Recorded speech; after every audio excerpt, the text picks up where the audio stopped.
Ayos na guys, wala nang sumisipol. Bearing lang pinalitan natin, crankcase bearing.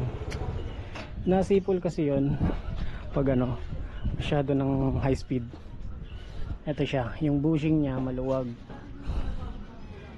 Yan, maluwag doon sa may torque drive shaft.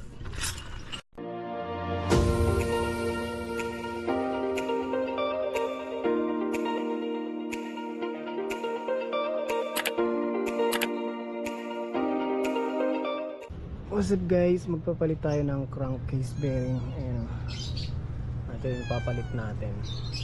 Ang pagkakaiba nito guys is ito solid na bakal, ito naman may kasama siyang tanso. So goods pa naman to. Gusto ko lang palitan kasi parang ano, sumisipol siya. Ayan, wala naman siyang alog. Tingnan natin, natanggal ko na yung circlip dito. Ito siya.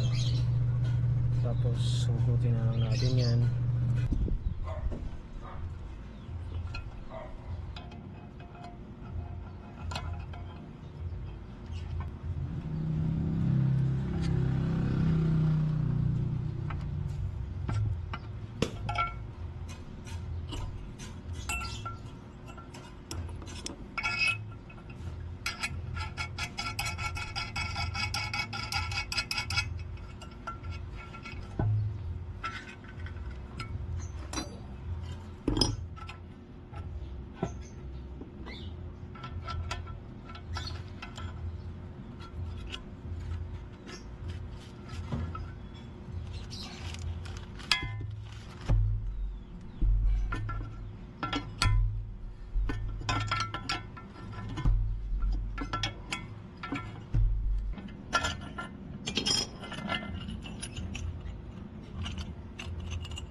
Tanggal yung bushing.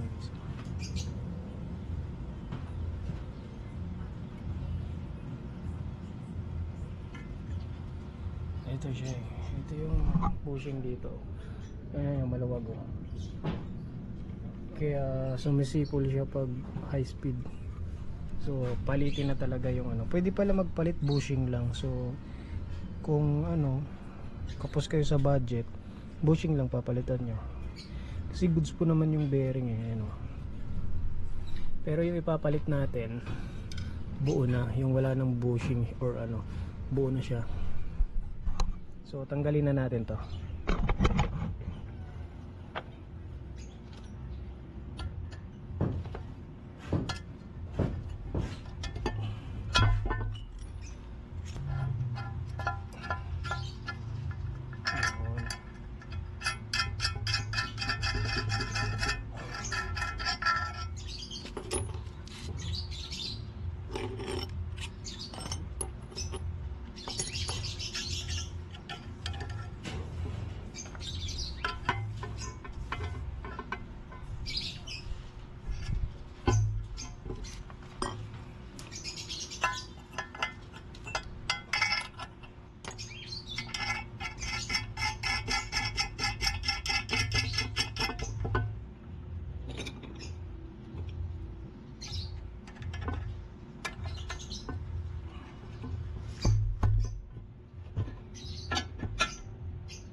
Ba?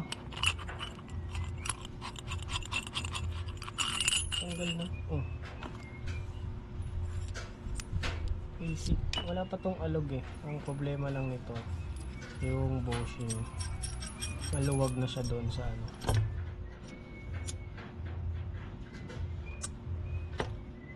Ano, wala pa siyang alog eh. Natanggal na siya guys. Linisin lang natin.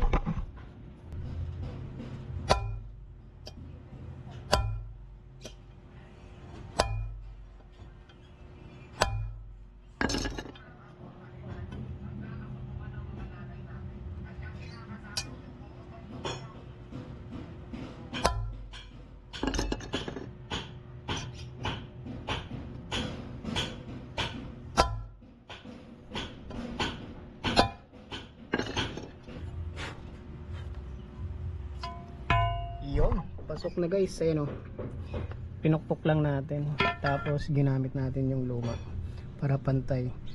Kailangan makalagpas siya dun sa ano, sa lagayan ng circlip, kasi susuksok mo to eh, nakalock to dyan eh. So kailangan makalagpas siya dun. Ayan o, may uwang kasi yan, dito mo yun ilalagay. Okay, so yun, nakabit lang natin yung circlip. Dahan-dahan ko lang pinukpok guys, suabe. Tapos ito, syempre ito yung pamukpok natin para pantay na pantay.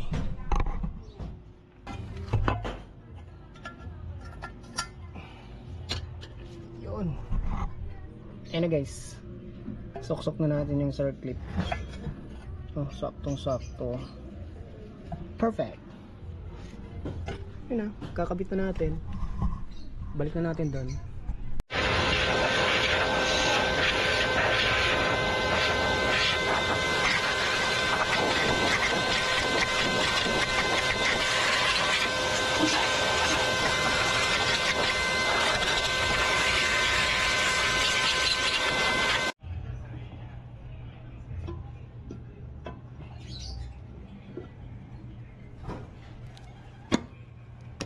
Perfect.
Ayos na guys, wala nang sumisipol. Bearing lang pinalitan natin, crankcase bearing. Nasipol kasi yon pag ano, masyado ng high speed. Ito siya, yung bushing niya maluwag. Yan, maluwag doon sa may torque drive shaft. Tapos yung bearing naman niya, goods pa naman yun. Meron kasi kayong mabibili na bushing lang. Ayan siya, walwal na rin pala to.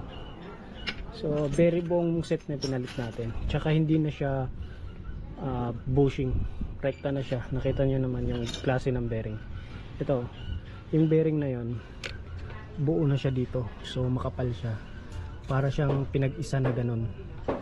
Ito magagamit pa natin to, bibilan lang natin ng bushing, diba?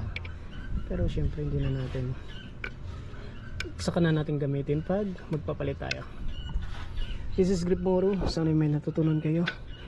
Ayos na. On your grip. Bye bye.